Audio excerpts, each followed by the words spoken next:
Hello there, duelists. Put your fighting faces on because we're diving into the ring. And I have Gouki on the playmat today. Once an archetype that held the title belt of meta-ness, Gouki have since lost that status. But even in their twilight years, they can still give the young up-and-comers a run for their money. Still an aggro combo deck, Gouki still have a relatively high ceiling for the price. So, without further ado, let's get ready to rumble. Although I think that's actually boxing rather than wrestling, but anyway, let's get on with it.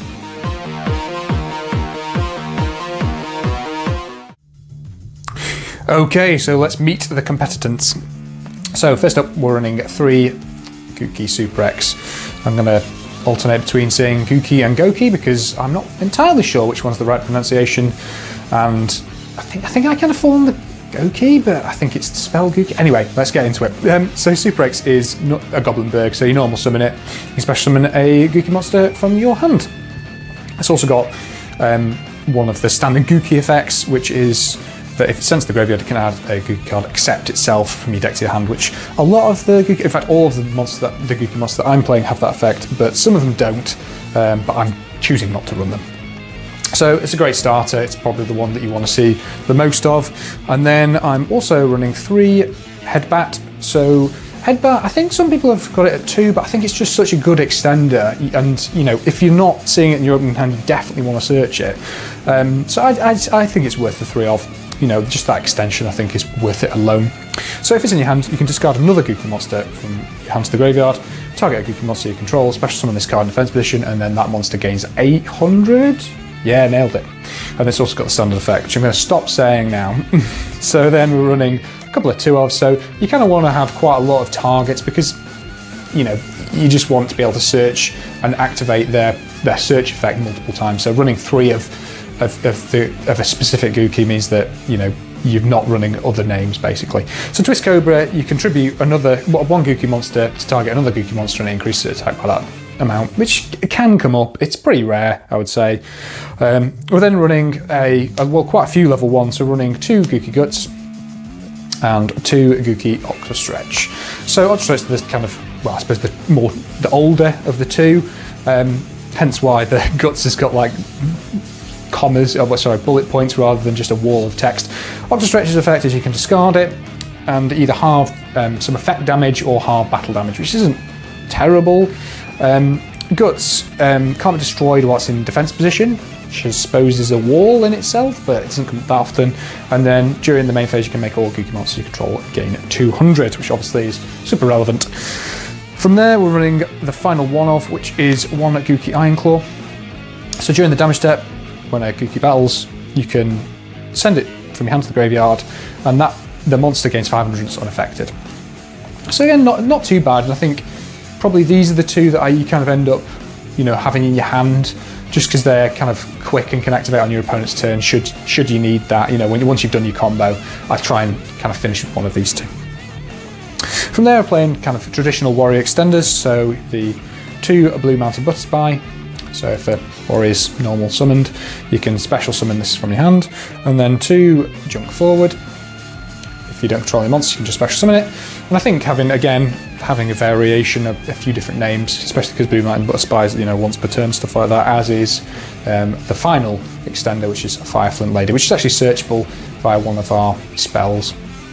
And again, Fire Flint Lady is just, if you control a warrior, special summon it, and you contribute it to special summon the warrior, and it can't be targeted from your hand, which I tend not to use. The secondary effect just doesn't come up that often.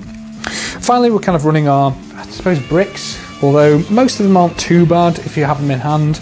I think 1 Codebreaker Zero day, so all link monsters hit points do lose 1,000.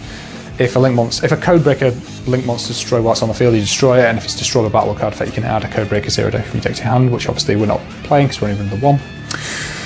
Then we're running a tiny little Phantom Knights engine just for kind of like extension and also, you know, a bit of negation. So we're running 1 Ancient Cloak, and what that can do is it can banish itself from the graveyard to search Phantom Knights cards. So most of the time we're searching Silent Boots, and Silent Boots can banish it to search Phantom Knights cards, so that'll search the trap. From there, running a few hand traps, and again, you could bump this up in terms of suppose, quality of hand trap, but I'm running 3 Effect Veiler, which I think is still a solid addition, and 2 Ash Blossom and Joyous Spring.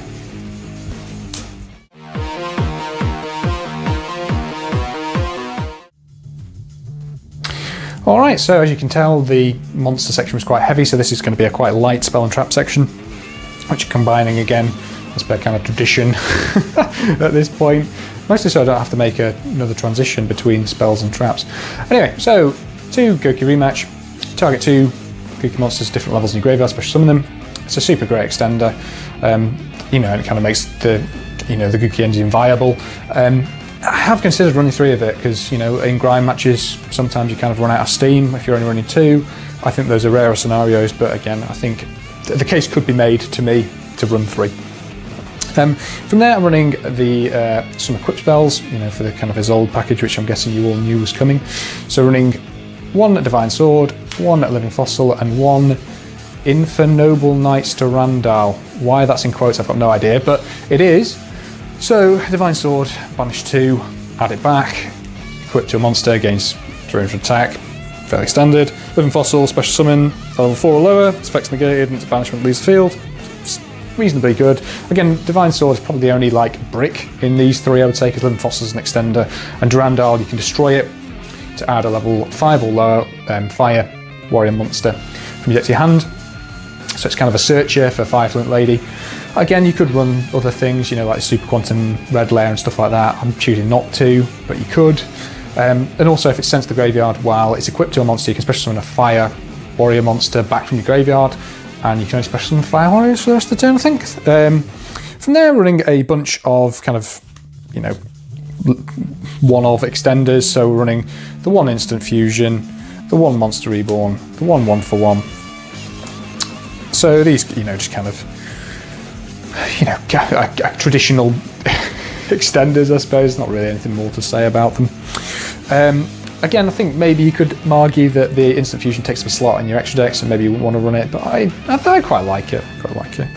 From there, we're just running some consistency boosters, so the 1 Reinforcement in the army, the 1 Upstart Goblins, you know, you search and you draw, and then the 1 Called by the Grave, just to just in case your opponent happens to have a hand trap. I really hope that card goes to at least 2 on the next ban list, but there we go. And then finally for traps, we're running 2 Phantom Knight cards. So we're running the 1 Phantom Knights of Shade Brigandine and the 1 Phantom Knights Fogblade. So obviously this is kind of what you end up setting during the end, you know, to kind of get your negate. You can finish Searchable Feeder Chain, and then Shade Brigandine's kind of for your extender. And then also some disruption with Redoer.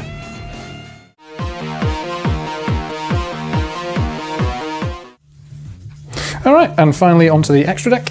So I'm running 1 Carbonala Warrior, which I've definitely butchered the name there, just this kind of level 4 extender from Instant Fusion. And then 1 Time Thief Reader for our Fusion and XYZ. So Reader in this instance, through the combo, will get, you know, a trap underneath it, so it's got a spin effect, but also, you know, you can kind of get accrue resources if you manage to get, you know, spells underneath it from your opponent and stuff. From there, running 2 Tales of the Noble Knights. Isolde's great. I mean, all kind of combo paths go through here, which I suppose is a little bit shaky, but still, it's just too good. I think you could argue that it could even be worth a 3-of slot, a bit like the Re-match, but I think if you go in there, you're in trouble. And then some other Link 2, so I'm running the 1 Gouki Jet Ogre. So this is kind of more when, you know, like, you know, 3rd or 4th turn sort of thing, where, you know, you use 2 Goukis to go to Jet Ogre and then use the Re-match back and then go to a, you know, a Link 4. And I found that Checo's just got a bit of versatility. So what I would say, I don't think he's the most commonly gone to Link monster, but I think he's worth the addition. And then from there, some generic ones. So we're running 1 Nightmare Phoenix for the spell and trap disruption, 1 IP Masquerena for kind of like, you know, disruption your opponent's turn, and then we are also running the Codebreaker engine, so the Codebreaker Virus Swordsman and the Codebreaker Virus Berserker, who's actually a Link 3. So Swordsman, if you summon him and he's co-linked, you can special summon the 0 Day from your deck, graveyard or hand, which is obviously pretty solid. I mean, you don't really want to be doing it from your hand, but such is life. And then when you go to Berserker, Berserker can then special summon back the Codebreaker Virus Swordsman and the 0 Day, as long as it's co-linked. So you go to, you know, you kind of Link 4, and then you go to your Virus Swordsman, and then that gets you a bunch of, you know, resources on board, basically. And from there, round up the rank, or the link 3 should I say, we've got 1 Nightmare Unicorn and finally the Phantom Knights of Rusty Bardiche. So Nightmare Unicorns obviously, discard the spin, traditionally used with IP Masquerena, and then Rusty is just a solid extender. Like, he puts 2 monsters on board, gets negate search. I think the only thing is once you've used him, this deck can't really utilise him past that point, so he kind of just chubs around on board. And then finally we're running 4 link 4s. So I suppose the kind of 2 Borrow Load, as the Borrowed Load and Borrowed Sword. So this is kind of board finishing, which you could definitely replace with Axico Talker if you wanted to splash the extra $50 to $100 depending on how much that card is. I can't really remember now. And then the Borrow Load Dragon, because non-targeting removal is not something this deck really specialises in. So I kind of wanted something that would out Dragoons, the omnipresent danger that is Dragoons. And then we're running 1 Appaloosa, Bear of the Goddess, which is kind of normally what we make. I think we only get like normally a 3 negate Appaloosa, but it's normally more than enough. And then finally 1 Gouki, the Power Load Ogre. So this guy gains attack equal to the other link ratings of monsters on the board, and is unaffected by your opponent's effects. So it's pretty solid. You contribute a Gouki link monster and target cards and destroy them, but it's rare that gets used. It's really just, kind of your, as I say, 3rd or 4th turn, kind of like end wall, should I say. As you'll notice that I'm not running the Dragoons. I think there's a couple of reasons for that. One is that it adds quite a few bricks into the deck, and I don't like the consistency downgrade, especially when we're running, 0 Day, a few Phantom Knights and stuff like that. I just think that the consistency lowering isn't worth it. And point 2 is that I don't actually have one yet, sad face.